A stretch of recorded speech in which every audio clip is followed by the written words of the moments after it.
ننگے سر نماز پڑھنا کیسا ہے؟ حضور صلی اللہ علیہ وسلم نے فرمایا، ننگے سر نماز پڑھنے سے اللہ تعالیٰ گھر میں یہ 3 چیزیں نازل فرما دیتا ہے۔ وہ 3 چیزیں یہ ہیں: بسم اللہ الرحمن الرحیم۔ ننگے سر نماز پڑھنا کیسا ہے؟ ننگے سر نماز پڑھنے سے گھر میں کیا ہوتا ہے؟ ننگے سر نماز پڑھنے سے رزق پر کیا اثر پڑتا ہے؟ ناظرین، حضرت مالک بن رضی اللہ تعالیٰ عنہ فرماتی ہیں کہ رسول اللہ صلی اللہ علیہ وسلم کی خدمت میں حضرت جابر رضی اللہ تعالیٰ عنہ حاضر ہوئے اور آپ صلی اللہ علیہ وسلم کا چہرہ متغیر پایا۔ جابر رضی اللہ تعالیٰ عنہ اسی وقت اپنے گھر گئیں اور اپنی زوجہ سے فرمایا کہ میں نے دیکھا کہ رسول کریم صلی اللہ علیہ وسلم کا چہرہ متغیر تھا۔ میرا خیال ہے کہ بھوک کی وجہ سے ایسا ہے۔ کیا تیرے پاس کچھ کھانے کو ہے؟ بیوی نے عرض کیا، واللہ اس بکری اور کچھ بچے ہوئے آٹے کے سوا اور کچھ نہیں ہے۔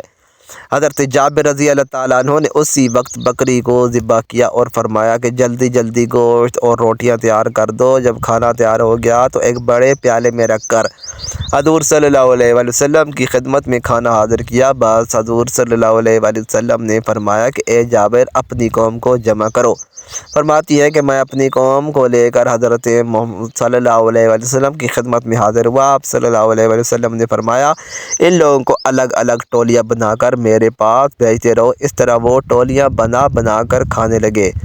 جب ایک ٹولی سیر ہو کر کھا لیتی تو دوسری ٹولی آ جاتی، وہ بھی سیر ہو کر کھا لیتی، یہاں تک کہ سب نے کھانا کھا لیا اور برتن میں کھانا جوں کا توں ہے، بلکہ پہلے سے بھی زیادہ موجود تھا۔ جب صحابہ کرام رضوان اللہ علیہم اجمعین کھانا کھانے لگے تو آپ علیہ الصلوۃ والسلام نے فرمایا، کھانا کھاؤ مگر ہڈیاں نہ توڑنا۔ پھر آپ علیہ الصلوۃ والسلام نے ہڈیوں کو جمع فرمایا اور ان پر ہاتھ مبارک رکھا اور کچھ پڑھا جسے میں نے نہیں سنا۔ وہ بکری کان جھاڑتے ہوئے اٹھ کھڑی ہوئی۔ آپ علیہ الصلوۃ والسلام نے فرمایا، اے جابر، اپنی بکری لے جاؤ۔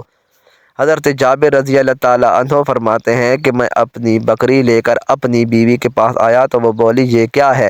میں نے کہا، واللہ یہ ہماری وہی بکری ہے جس کو ہم نے ذبح کیا تھا۔ حضور صلی اللہ علیہ وسلم کی دعا سے اللہ تعالیٰ نے اس بکری کو زندہ کر دیا ہے۔ یہ سن کر حضرت جابر رضی اللہ تعالیٰ عنہ کی بیوی نے کہا، میں گواہی دیتی ہوں آپ صلی اللہ علیہ وسلم اللہ تعالیٰ کے رسول ہیں۔ جب حضرت جابر رضی اللہ تعالیٰ عنہ نے بکری کو ذبح کیا تو ان کے 2 چھوٹے صاحبزادے بھی وہاں موجود تھے۔ جنہوں نے بکری ذبح ہوتی دیکھی تو وہ دونوں چھری لے کر چھت پر گئے۔ بڑے نے چھوٹے سے کہا، آؤ میں تمہارے ساتھ ایسا ہی کروں گا جیسے ہمارے والد گرامی نے بکری کے ساتھ کیا۔ چنانچہ بڑے بھائی نے چھوٹے بھائی کو باندھا اور گلے پر چھری چلا دی اور نادانی میں اس کو ذبح کر دیا اور اس کا سر تن سے جدا کر دیا۔ جیسے ہی بچوں کی ماں نے اس منظر کو دیکھا تو فوراً بھاگی اور بڑا بچہ ڈر کر بھاگا اور خوف سے چھت سے گرا اور مر گیا۔ حضرت جابر رضی اللہ تعالیٰ عنہ کی زوجہ نے دونوں بچوں کی لاشوں کو اٹھایا اور اندر لا کر رکھ دیا، اس خیال سے کہ شور اور بلبلہ نہ ہو کہ کہیں اس سے آپ صلی اللہ علیہ وآلہ وسلم پریشان نہ ہوں اور یہ دعوت بے مزہ نہ ہو جائے۔ نہایت صبر و استقلال کے ساتھ بچوں پر کپڑا ڈال دیا اور اس بارے میں کسی کو نہ بتلایا، حتیٰ کہ حضرت جابر رضی اللہ تعالیٰ عنہ کو بھی نہ بتلایا۔ اگرچہ دل صدمے سے نڈھال اور خون کے آنسو رو رہا تھا، مگر اس کے باوجود چہرے پر کوئی پریشانی نہ تھی، بلکہ چہرے کی تازگی اور شفتگی کو برقرار رکھا اور کھانا پکایا۔ جب آپ صلی اللہ علیہ وسلم تشریف لائے، کھانا حاضر ہو گیا تو اس وقت حضرت جبریل امین علیہ الصلوۃ والسلام حاضر خدمت ہوئے اور عرض کیا، یا رسول اللہ صلی اللہ علیہ وسلم، حضرت جابر رضی اللہ تعالیٰ عنہ کو حکم دے کہ وہ اپنے صاحبزادوں کو بلائیں تاکہ وہ بھی آپ صلی اللہ علیہ وسلم کے ہمراہ کھانا کھائیں۔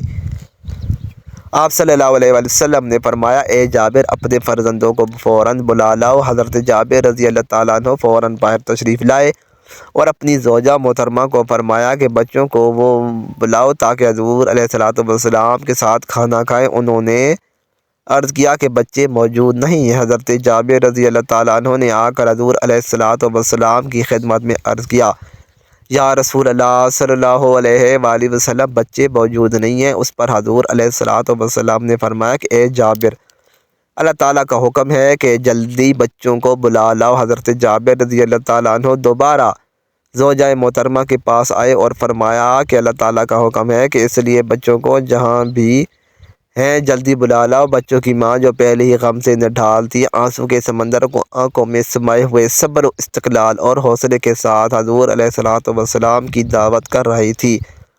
اس نے جب یہ سنا تو آنسو کا وہ سمندر جو بڑی مشکل سے رکا ہوا تھا وہ باہر آ گیا۔ روتے ہوئے عرض کیا کہ اب میں اپنے بچوں کو نہیں بلا سکتی۔ حضرت جابر رضی اللہ تعالیٰ عنہ نے فرمایا، روتی کیوں ہے، کیا بات ہے؟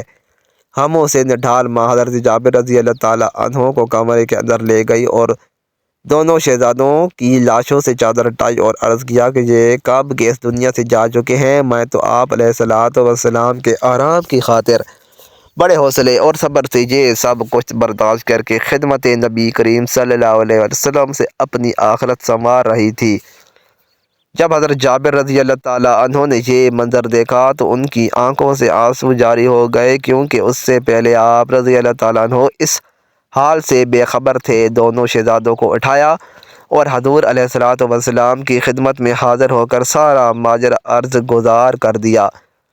جو ہی حضرت جابر رضی اللہ تعالیٰ عنہ نے دونوں صاحبزادوں کی لاشوں کو حضور علیہ الصلوۃ والسلام کے قدموں میں رکھا تو سارا گھر غم زدہ ہو گیا، اور ماں کی ممتا جو پہلے ہی آداب مصطفیٰ اور آرام مصطفیٰ صلی اللہ علیہ وسلم کے لیے خاموش تھی، زاروں کے تار رونے لگی۔ اللہ تعالیٰ نے حضرت جبریل امین علیہ السلام کو حکم دیا کہ جاؤ میرے محبوب صلی اللہ علیہ وسلم کی خدمت میں حاضر ہو کر میرا پیغام دو کہ اے محبوب دعا فرمائے، ان کو زندہ ہم کر دیں گے۔ چنانچہ حضور علیہ الصلوۃ والسلام نے اپنے دستے مبارک سے دعا کے لیے بلند کیے۔ اب بھی ہاتھ واپس نہ آئے تھے کہ دونوں شہزادے اٹھ کھڑے ہوئے۔ وہ گھر جو پہلے دونوں صاحبزادوں کی موت سے افسردہ اور غمزدہ تھا، اب خوشی سے پھولے نہ سماتا تھا۔ حضور علیہ الصلوۃ والسلام نے دونوں شہزادوں کے ساتھ مل کر کھانا تناول فرمایا۔ سبحان اللہ۔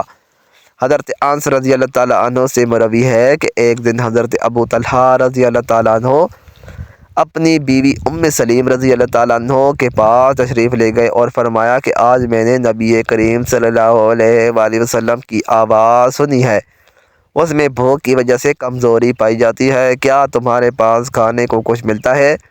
حضرت سلیم رضی اللہ تعالیٰ عنہ نے عرض کی ہاں، اور جو کی چند روٹیاں نکالی اور حضرت انس کو دیں، اور میں نے حضور صلی اللہ علیہ وآلہ وسلم کی خدمت اقدس میں بلانے کے لیے بھیجا۔ حضرت انس رضی اللہ تعالیٰ عنہ فرماتے ہیں کہ میں حضور علیہ الصلوۃ والسلام کی خدمت میں حاضر ہوا تو آپ صلی اللہ علیہ وآلہ وسلم نے فرمایا کہ تمہیں ابو طلحہ نے بھیجا ہے؟ میں نے عرض کیا جی ہاں رسول اللہ صلی اللہ علیہ وآلہ وسلم۔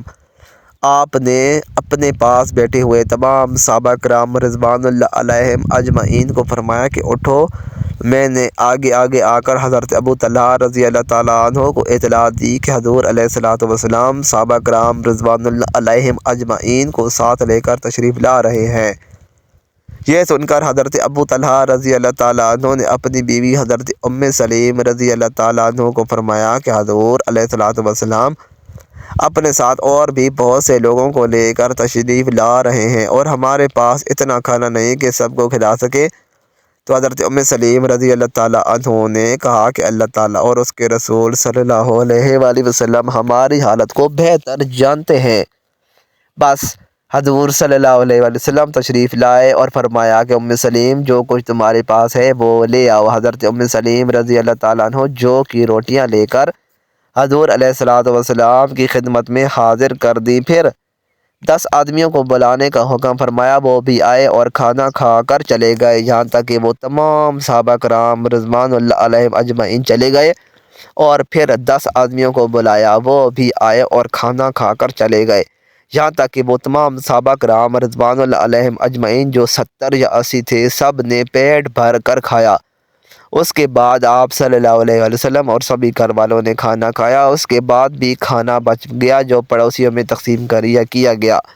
سبحان اللہ۔ حضرت سیدنا ابو ہریرہ رضی اللہ تعالیٰ عنہ سے روایت ہے کہ رسول پاک صلی اللہ علیہ وآلہ وسلم نے فرمایا، تم میں سے کوئی شخص ایسے کپڑے میں نماز نہ پڑھے کہ اس کے کندھے پر کپڑے کا کوئی حصہ نہ ہو، برہنہ سر نماز پڑھنا آداب اور سنت کے منافی ہے۔ عذر یا مجبوری کی سبب ہو تو اس کی رخصت ہے، لیکن عادت بنا لینا قطعاً درست نہیں ہے۔ اگر نماز کے دوران سر سے ٹوپی گر جائے تو ایک ہاتھ سے نماز میں ہی اٹھا کر سر پر رکھنا افضل و بہتر ہے۔ ننگے سر نماز پڑھنے سے نماز کی صحت پر کوئی اثر نہیں پڑتا۔ نماز کی قبولیت کے لیے سر کا ڈھانپنا عورت کے لیے ضروری ہے اور اس میں مرد ان میں شامل نہیں ہے، لہذا ننگے سر نماز پڑھنے سے نماز صحیح ہوتی ہے۔ سر ڈھانپنا سنت اور مستحب ہے، کیونکہ حضور علیہ الصلوۃ والسلام عموماً سر پر امامہ باندھ کر نماز پڑھا کرتے تھے۔ یہ نماز کی زینت اور احترام کے لیے مستحب سمجھا جاتا ہے۔ کچھ ثقافتوں اور روایات میں ننگے سر نماز پڑھنے کو غیر معمولی سمجھا جا سکتا ہے۔ مثلاً مشرق وسط اور جنوبی ایشیا میں مرد عموماً ٹوپی یا امامہ پہن کر نماز پڑھتے ہیں۔ سر ڈھانپ کر نماز پڑھنے سے عبادت کی خوبصورتی اور زینت بڑھتی ہے، جو اللہ تعالیٰ کے حضور احترام اور خشوع کی علامت ہے۔ بعض علماء کے نزدیک سر ڈھانپ کر پڑھنے سے نماز میں خشوع اور خضوع پیدا ہوتا ہے، جو عبادت کی روحانیت کیفیت کو بڑھاتا ہے۔ حضور صلی اللہ علیہ وسلم نے فرمایا، جب تم میں سے کوئی نماز پڑھے تو اپنے دونوں کپڑے پہن لے، بے شک اللہ تعالیٰ زیادہ حقدار ہے کہ اس کے لیے زینت کی جائے۔ یہ ہے کہ ننگے سر نماز پڑھنے سے نماز کی صحت پر کوئی اثر نہیں پڑتا۔ سستی سے ننگے سر نماز پڑھنا یعنی ٹوپی پہننا بوجھ معلوم ہوتا یا گرمی معلوم ہوتی ہو، مگر وہ تسبیح ہے یعنی ناپسندیدہ ہے، اور اگر تحقیر نماز مقصود ہے، مثلا نماز کوئی ایسی اہم چیز نہیں جس کے لیے ٹوپی یا امامہ پہنا جائے، تو یہ کفر ہے۔ اور خشوع و خضوع یعنی نماز میں دل لگنے کے لیے سر پر برہننا یعنی ننگے سر نماز پڑھنا تو مستحب ہے۔ کہلی سستی اور لاپرواہی کی بنا پر ٹوپی کے بغیر ننگے سر نماز پڑھنا مکروہ تنزیہ سے ثواب میں کمی ہوتی ہے۔ البتہ اگر کبھی غلطی سے ٹوپی ساتھ نہ ہو تو اور فوری طور پر کسی جگہ سے بھی میسر نہ ہو سکتی ہو، تو اس صورت میں ننگے سر نماز پڑھنے کی وجہ سے کراہت نہیں ہوگی۔ نبی کریم صلی اللہ علیہ وسلم عمومی احوال میں امامہ یا ٹوپی کے ذریعے سر مبارک کو ڈھانپا کرتے تھے، اس لیے سر پر امامہ یا ٹوپی پہننا سنت زوائد میں سے ہے، جس کا درجہ مستحب کا ہے، اور سر کا ڈھانپنا لباس کا حصہ ہے۔ صحابہ کرام علیہم رضوان اللہ اور صلحۂ امت کا یہی معمول تھا۔ کبھی کبھار ننگے سر ہو جانا گناہ نہیں، البتہ مستقل طور پر ننگے سر رہنا شرعاً پسندیدہ اور خلاف ادب ہے، اور ننگے سر رہنے کو معمول اور فیشن بنا لینا اسلامی تہذیب کے بالکل خلاف ہے۔ اگر کوئی غیروں کی مشابہت میں ننگے سر رہتا ہے تو وہ گنہگار ہوگا۔ مفتی رشید احمد گنگوہی رحمۃ اللہ علیہ لکھتے ہیں کہ سر برہنہ ہونا احرام میں ثابت ہے، سوائے احرام کے بھی عیاں نہ ہو گئے ہوں، نہ کہ دائمہ چلتے پھرتے تھے۔ خلاصہ کلام یہ ہے کہ امامہ یا ٹوپی لگا کر نماز پڑھنا افضل ہے، لیکن اگر کوئی امامہ یا ٹوپی لگائے بغیر ہی ننگے سر نماز پڑھتا ہے تو اس کی نماز جائز و درست ہے، اس لیے کہ حدیث رسول صلی اللہ علیہ وسلم میں ہے، کوئی شخص ایک کپڑے میں اس طرح نماز نہ پڑھے کہ اس کے کندھے ننگے ہوں۔ ایک روایت کے اندر یہ الفاظ ہے کہ عمر بن ابو سلمہ رضی اللہ تعالیٰ عنہ بیان فرماتے ہیں کہ میں نے رسول اللہ صلی اللہ علیہ وآلہ وسلم کو ابو سلمہ کے گھر میں ایک ہی کپڑے میں لپٹے ہوئے نماز پڑھتے دیکھا۔ آپ نے اس کی دونوں طرفین اپنے کندھوں پر رکھی ہوئی تھی۔ ان دونوں حدیثوں سے یہ بات واضح ہو گئی کہ مرد کے لیے دوران نماز سر کا ڈھانپنا ضروری نہیں، وگرنہ آپ صلی اللہ علیہ وآلہ وسلم کندھوں کے ساتھ سر کا بھی ذکر فرماتے، لہذا سر ڈھانپنے کی ترغیب تو دی جائے، لیکن اگر کوئی نہیں ڈھانپتا تو اس کو ملامت نہ کیا جائے۔ ماضی قریب میں ہماری معاشرتی اقدار میں ننگے سر رہنا اور خاص طور پر بڑوں کے سامنے ننگے سر آنا ایک ناپسندیدہ اور معیوب بات سمجھی جاتی تھی، لیکن اب قدریں بدل چکی ہیں، اس لیے اب ننگے سر رہنا ہمارے معاشرے میں بدنامی یا عیب کی علامت نہیں ہے۔ اس لیے زیادہ سے زیادہ ہم کہہ سکتے ہیں کہ ننگے سر نماز پڑھنا اگرچہ جائز ہے، مگر ادب اور ہماری دینی اقدار کا تقاضا یہ ہے کہ سر پر کم از کم ٹوپی پہن کر نماز پڑھی جائے، لیکن کسی ننگے سر نماز پڑھنے والے کو ملامت نہ کیا جائے، سوائے اس کے کہ وہ نماز کو معمولی جانتے ہوئے ایسا کرے۔ اس کا حکم بیان کیا جا چکا ہے۔ حضور صلی اللہ علیہ وآلہ وسلم نے فرمایا، اللہ تعالیٰ تجھے ہدایت پر قائم رکھے، آمین ثم آمین۔ اللہ تعالیٰ ہمیں حضور علیہ الصلوۃ والسلام کی سنت پر عمل پیرا ہونے کی توفیق عطا فرمائے، اور ہمیں اسلامی تعلیمات کو سیکھنے اور سکھانے کی توفیق عطا فرمائے، آمین ثم آمین۔ مزید اچھی ویڈیوز کے لیے چینل کو ضرور سبسکرائب کریں، ویڈیو کو لائک اور شیئر کرنا نہ بھولیں۔ شکریہ۔